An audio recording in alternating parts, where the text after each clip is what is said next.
प्रिय विद्यार्थियों, धर्मशास्त्र का इतिहास के अंतर्गत आज हम स्मृतियों एवं उनकी संख्याओं के विषय में संक्षिप्त परिचय प्राप्त करेंगे। स्मृतियाँ भारतीय धर्मशास्त्र की एक महत्वपूर्ण अंग है।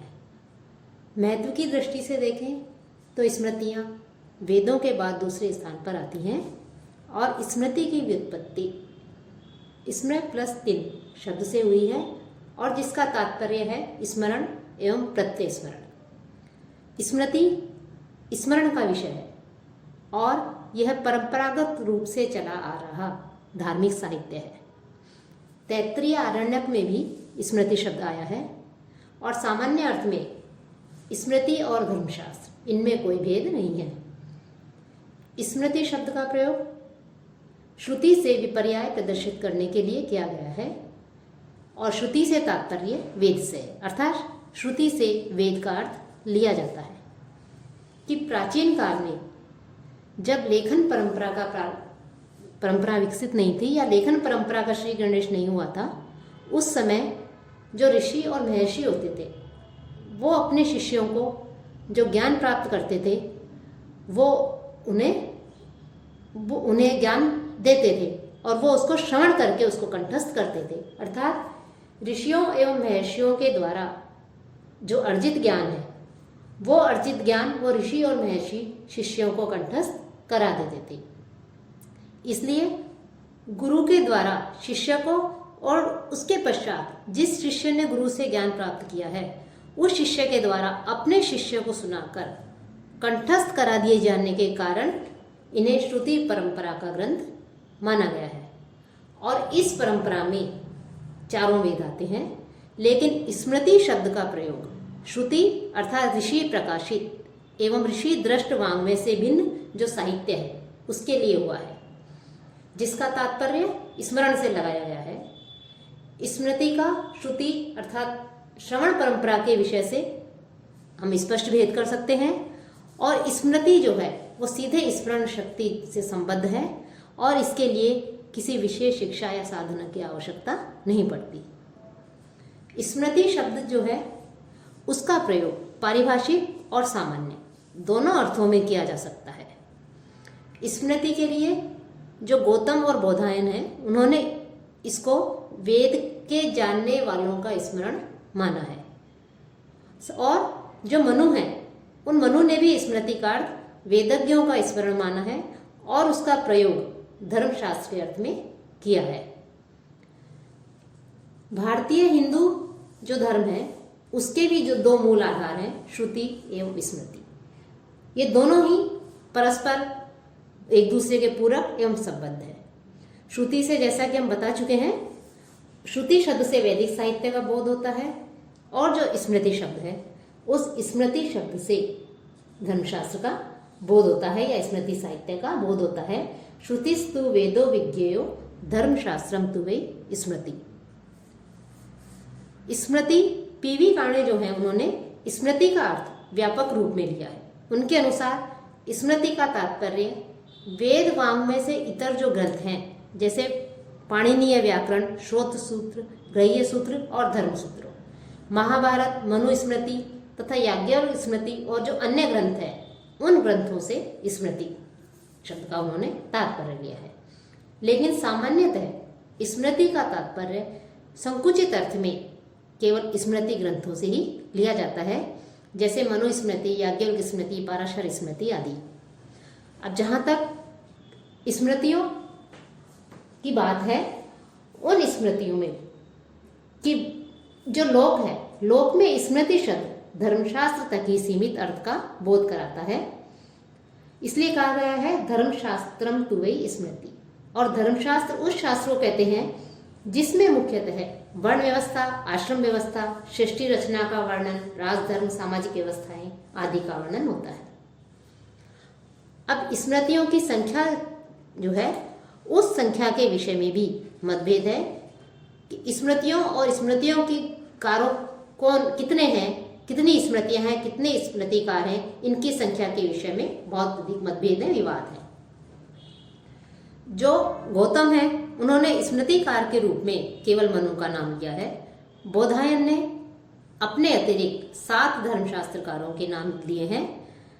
वशिष्ठ ने मात्र 5 नाम दिए हैं, जैसे गौतम, प्रजापति, मनु, यम एवं हारित। आपस्तम्भ ने 10 नाम बताए हैं और साथ ही साथ जो पैठीनसी हैं उन्होंने 36 स्मृतियों के नाम लिए हैं। वीर मित्रोदय में उद्धृत जो प्रयोग पारिजात है उसमें 18 स्मृतियों, 18 उप स्मृतियों तथा 21 अन्य जो स्मृतिकार हैं उन स्मृतिकारों के नामों का उल्लेख उन्होंने किया है। 18 प्रमुख स्मृतिकार जो माने हैं उनमें मनु, बृहस्पति, दक्ष, गौतम, यम, अंगिरा, योगेश्वर, प्रचेता, शातातप, पराशर, संवर्त, उष्णा, शंख, लिखित, अत्रि, विष्णु, आपस्तम्भ और हारित। इसी तरह से 18 जो है वो उप स्मृतिकार माने हैं, नारद, पुलह, गार्ग्य, पुलत्स्य, शौनक इत्यादि। साथ ही 21 अन्य स्मृतिकार ही बताए हैं, वशिष्ठ, नारद, सुमंतु, पितामह, विष्णु आदि जो है। इस तरह से 21 अन्य स्मृतिकारों का उन्होंने उल्लेख किया है। अब इस तरह से स्मृतियों की कोई निश्चित संख्या जो है हमें प्राप्त नहीं होती है, उपलब्ध नहीं होती है, नहीं मिलती है। इनकी संख्या के विषय में वैचारिक मतभेद है। जो याज्ञवल्क्य हैं उन याज्ञवल्क्य ने धर्मशास्त्र प्रणेताओं की संख्या 20 बताई है। उनके अनुसार धर्मशास्त्र की जो है वो या स्मृतियों की रचना के जो प्रणेता है वो 20 है। उन्होंने मनु, अत्रि, विष्णु, हारित, याज्ञवल्क्य, उष्णस, आंगिरस, यम, आपस्तम्भ, संवर्त, कात्यायन, बृहस्पति, पराशर, व्यास, शंखलिखित, दक्ष, गौतम, शातातप और वशिष्ठ। और मनु ने अपने अतिरिक्त 6 स्मृतिकारों का उल्लेख किया है। अत्रि उतथ्य के पुत्र भृगु, वशिष्ठ, वैखानस एवं शौनक। और गौतम ने तो केवल मनु और वशिष्ठ ने 5 जो स्मृतियां हैं जिसमें बता चुके हैं उसका उल्लेख किया है। शंख के मत में मनु, विष्णु, यम, दक्ष, उष्णस, आपस्तम्भ, अंगिरा, अत्रि, बृहस्पति, वशिष्ठ आदि जो हैं ये सब धर्म प्रवर्तक ऋषि थे। साथ ही भारद्वाज स्मृति में भृगु, अत्रि, वशिष्ठ, शांडिल्य, रोहित, ऋतु, हारित, गौतम, पराशर, विश्वामित्र, याज्ञवल्क्य, कपिल, नारद, शातातप, अंगिरा, मार्कंडेय, मांडव्य आदि के नाम उल्लिखित है। पराशर स्मृति में वशिष्ठ, कश्यप, गार्गी, गौतमी, चौषस, अत्रि, विष्णु, संवर्त, अंगिरस, अक्ष, शातातप, हारित, याज्ञवल्क्य, आपस्तम्भ, शंख, कात्यायन और प्राचेतस का नाम उल्लेखनीय है। पैठीनसी ने 36 स्मृतिकारों के नाम गिनाए हैं, जिनमें मनु, अंगिरा, व्यास, गौतम, अत्रि आदि का उल्लेख है। और साथ ही अग्नि पुराण में याज्ञवल्क्य के समान ही उसमें विचार व्यक्त किए गए हैं। और जो पीवी काणे हैं उनके अनुसार यदि बाद में आने वाले निबंधों यथा जैसे निर्णय सिंधु, नीलकंठ है, वीर मित्रोदय है, वीर मयूख है आदि इनकी सूचियों को देखा जाए तो जो स्मृतियां हैं उन स्मृतियों की संख्या लगभग 100 के आसपास हो जाएगी। इस प्रकार से हम देखते हैं कि जो स्मृतियां हैं उनकी संख्या के विषय में मतभेद हैं, लेकिन मुख्य रूप से 18 स्मृतियां ही प्रमुख स्मृतियां मानी जाती हैं।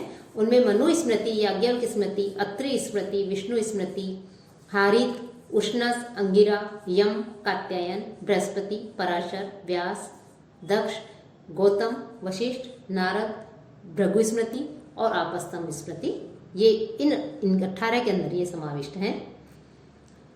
समय के साथ साथ हम देखते हैं कि समय ऐसा लगता है इस विवेचन को देखकर, इन चीज़ों को जो धर्मशास्त्रकार हुए हैं या स्मृतियों की संख्या के विषय में जो विचारों में जो विभिन्नता पाई जाती है, जो मतभेद है, वैचारिक मतभेद हैं, इससे ऐसा प्रतीत होता है कि समय के साथ साथ स्मृतियों की संख्या में भी विस्तार होता रहा है और स्मृति ग्रंथ अलग अलग समय पर और संभवतः अलग अलग स्थानों पर लिखे जाते रहे हैं। इसी के परिणाम स्वरूप निबंधकारों के समय तक जो स्मृतियां हैं उन स्मृतियों की संख्या लगभग 100 के आसपास हो गई थी। और जो स्मृति ग्रंथ हैं उन स्मृति ग्रंथों में भी मनुस्मृति और जो याज्ञवल्क्य स्मृति है ये स्मृतियां जो हैं सर्वाधिक जो है प्रसिद्ध स्मृतियां हैं। मनुस्मृति के विषय में हम अध्ययन कर चुके हैं पहले कि मनुस्मृति जो है वो स्मृति ग्रंथों में सर्वाधिक प्रसिद्ध है। कौटिल्य के अर्थशास्त्र में मनु के नाम का उल्लेख है। बाह्य एवं अंतः साक्ष्यों के आधार पर जो मनुस्मृति है, उस मनुस्मृति की रचना ईसा पूर्व द्वितीय शताब्दी तथा ईसा के अनंतर द्वितीय शताब्दी के मध्य मानी जाती है। द्वितीय शताब्दी के बाद के अधिकांश विद्वान जो हुए, उन्होंने लेखकों ने मनुस्मृति को एक सुप्रामाणिक ग्रंथ माना है। मनुष्य मात्र के कल्याण अर्थात हित के लिए मनु ने स्मृति के आधार पर जो ग्रंथ लिखा है वह जो है मनुस्मृति कहलाया है। और भारतीय परंपरा के अनुसार भी मानव धर्मशास्त्र सर्वप्रथम ब्रह्मा जी ने भगवान मनु को प्रदान किया। मनु ने मरीचि आदि ऋषियों को पढ़ाया और भृगु को यह अधिकार दिया कि वह इन सबको इसका ज्ञान करावे। इसके पश्चात जो भृगु थे उन्होंने इसे ऋषियों के सम्मुख उपस्थित किया।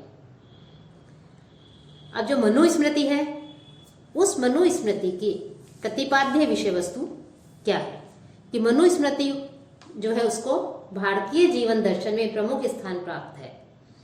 इसकी विषय वस्तु वैदिक एवं भारतीय दर्शन की जो विचारधारा है उन विचारधाराओं से ओतप्रोत है। मनुस्मृति भारतीय वाङ्मय का एक बहुमूल्य ग्रंथ है।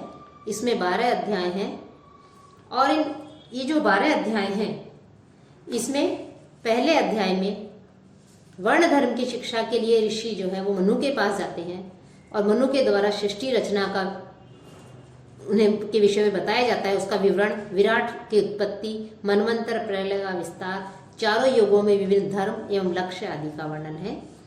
द्वितीय अध्याय में धर्म का लक्षण, धर्म का स्वरूप, धर्म का क्षेत्र, इस शास्त्र के अधिकारी, ब्रह्मवर्त, ब्रह्मर्षि आदि जो देश है, मध्य देश, आर्यावर्त आदि, इनकी सीमाएं, संस्कारों की आवश्यकता, जातकर्म, नामधेय, चूड़ाकर्म, उपनयन आदि संस्कारों का वर्णन, वर्णों के उपनयन का उचित काल, मेखला, यज्ञोपवीत, दंड, मृगचर्म, ब्रह्मचारी के कर्तव्य एवं आचरण आदि का वर्णन है। साथ ही माता पिता एवं गुरु की सेवा के महत्व का और विद्या ग्रहण का औचित्य का भी वर्णन है। तीसरे अध्याय में समावर्तन, विवाह, 8 प्रकार के विवाह जो बताए हैं उसका वर्णन है। पति पत्नी के कर्तव्य, स्त्री प्रशंसा, पंचाहनिक, गृहस्थ जीवन की प्रशंसा, अतिथि सत्कार आदि जो है वो इन सब का विशद प्रकार से वर्णन किया गया है। चौथे अध्याय में गृहस्थ आश्रम के विधि निषेध का वर्णन है। साथ ही स्नातक आचार विधि, अनध्याय नियम, वर्जित एवं अनिषिद्ध भोज्य एवं पेय के नियम है। इष्टापूर्त कर्मों का उल्लेख। 5वें अध्याय में भक्षा भक्ष्य एवं शुद्धि का वर्णन है। 6ठे में वानप्रस्थ आश्रम के कर्तव्यों, वानप्रस्थ काल, उनकी दिनचर्या, गृहस्थ प्रशंसा आदि का वर्णन है। 7वें अध्याय में राजधर्म का विवेचन किया गया है कि राजा में इंद्र, वरुण, अग्नि, कुबेर आदि देवताओं का निवास माना गया है और प्रजा को शासित रखना राजा के लिए आवश्यक बताया है, वो भी दंड के द्वारा। दंड के विधान से ही सोए हुए लोग जागते हैं और दंड विद्वानों के लिए धर्म का रूप होता है। राजा के लिए 4 विद्याएं और राजा के अवगुण, क्रोध से उत्पन्न राजा के 8 दोष, मंत्री परिषद का गठन किस प्रकार से किया जाए, दूत के क्या गुण होते हैं, उसके क्या कार्य हैं, दुर्ग और राजधानी का विवरण है। साथ ही साथ साम दाम आदि 4 साधन का वर्णन भी हमें इस अध्याय में मिलता है। साथ ही न्यायोचित वेतन तथा कर नियमों को भी महत्व दिया गया है। राज्य की रक्षा के उपायों पर भी 7वें अध्याय में विवेचन है। 8वें में न्याय शासन संबंधी राजा के कर्तव्य, व्यवहारों के नाम, राजा एवं न्यायाधीश, सभा व न्यायालय के क्या नियम है, इनका वर्णन मिलता है। साथ ही ऋणादान, साक्षी, साक्ष्यों की पात्रता, जो साक्षी हैं वो साक्ष्य के लिए अयोग्य व्यक्ति, शपथ, मिथ्या साक्ष्य के लिए जो विभिन्न प्रकार के दंड हैं उनका वर्णन है। क्रय विक्रय, विभिन्न प्रकार के अपराधों के लिए दंड आदि का इसमें आदि विषयों पर इसमें हमें विवरण मिलता है। 9वें अध्याय में स्त्री पुरुष के धर्म की चर्चा की गई है। साथ ही जो संपत्ति है उसके विभाजन का वर्णन है। स्त्री धन के प्रकार का वर्णन किया गया है। राज्य के 7 अंग, दंड विधान और वैश्य शूद्र के कर्तव्य आदि का वर्णन है। 10वें में ब्राह्मण के कार्य, उसके क्षेत्र और बीज का वर्णन किया गया है। साथ ही वर्ण संकर की निंदा की गई है और जो मिश्रित जातियां हैं उनके क्या आचार हैं, क्या उनके नियम हैं, चारों वर्णों के क्या विशेषाधिकार और कर्तव्य हैं, इसका उल्लेख के साथ ही आपातकाल में ब्राह्मण की वृत्ति के साधन के विषय में वर्णन किया गया है और धर्मयुक्त धमागम की धन के आने की, धन को प्राप्त करने की 7 विधियों का वर्णन हमें इसमें मिलता है। 11वें अध्याय में स्नातकों के धर्म का यथाविधि उल्लेख हुआ है। अग्निहोत्र का अधिकार अनधिकार का वर्णन है। दान स्तुति प्रायश्चित विषयक विविध मत हमें मिलते हैं और सभी प्रकार के प्रायश्चितों का वर्णन विधि पूर्वक किया गया है। साथ ही उपपातक और उनका प्रायश्चित, चांद्रायण व्रत आदि का भी उल्लेख है। 12वें अध्याय में सत्व, रज और तम, ये 3 गुण होते हैं। इन तीनों ही गुणों का विवेचन मनुस्मृति के 12वें अध्याय में हमें मिलता है। साथ ही स्वर्ग, नरक, मोक्ष, आत्मा आदि जो विषय हैं, इनके विषय में भी संक्षिप्त जो विचार हैं उनका हमें इसमें उल्लेख मिलता है, इसमें प्रकट किए गए हैं। मानव धर्मशास्त्र के जो अध्ययन है, उसका अध्ययन करने का क्या फल होता है, मनुस्मृति को या मानव धर्मशास्त्र को पढ़ने का, उसके अध्ययन करने का क्या फल मिलता है, आदि विषयों का भी हमें इस मनुस्मृति के 12वें अध्याय में जो है हमें सम्यक रूप से वर्णन मिलता है। तो इस प्रकार से हम देखते हैं कि जो स्मृतियां हैं, उन स्मृतियों की संख्याओं के विषय में भी जो है मतभेद है, लेकिन मुख्य रूप से 18 स्मृतियां मानी गई हैं और उन स्मृतियों में भी मनुस्मृति, याज्ञवल्क्य स्मृति, पाराशर स्मृति आदि प्रमुख मानी गई है। तो आज हम मनुस्मृति के विषय में भी हमने संक्षिप्त जो है अध्ययन किया है। अगले व्याख्यान में हम याज्ञवल्क्य स्मृति के विषय में सामान्य जानकारी प्राप्त करेंगे।